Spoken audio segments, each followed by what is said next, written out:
Heavy load அரைக்கிற masala mixer ஒன்று வாங்கியிருக்கேன். அதோட அன்பாக்சிங் வீடியோ தான் பார்க்க போகிறோம். வாங்க வீடியோக்குள்ளே போகலாம்.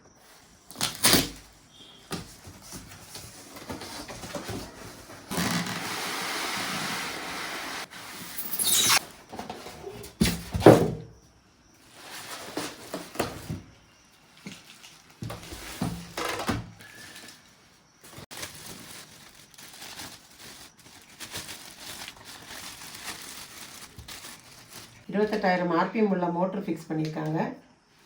சைடில் ரெகுலேட்டர் ஃபிக்ஸ் பண்ணியிருக்காங்க. இங்கே ஜார் ஆடாமல் இருக்கிறதுக்கு இங்கேயும் ஒரு நாப் ஃபிக்ஸ் பண்ணியிருக்காங்க. நார்மல் மிக்சியில் இருக்கிற மாதிரி பிளாஸ்டிக்கில் போடாமல் ஸ்டீல்லேயும் ஃபிக்ஸ் பண்ணியிருக்காங்க. இப்போ மிக்சி ஓப்பன் பண்ணலாமா?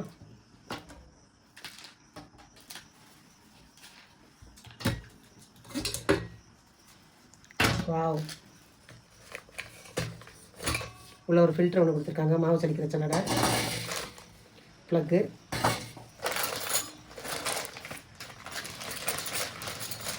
உள்ள 2 பிளேடு கொடுத்துருக்காங்க. க்ளீன் பண்ண ஒரு ப்ரஷ்ஷு, இந்த நாப்பை லூஸ் பண்ணி உள்ளேயும் ஒரு பிளேடு, ஒரு யூஸர் மேனுவல் ஒன்று கொடுத்துருக்காங்க. 2 பிளேடு ஒன்று கொடுத்துருக்காங்க. ஒரு ப்ரஷ்ஷு, ஒரு 2 கார்பன் கொடுத்துருக்காங்க. அவ்வளோதான். இதை நான் யூஸ் பண்ணி பார்த்துட்டு இதோட அட்வான்டேஜ் டிஸ்அட்வான்டேஜ் ரெண்டையுமே நெக்ஸ்ட் வீடியோவில் உங்களுக்கு போடுறேன். அடுத்த வீடியோவில் சந்திப்போம். நன்றி.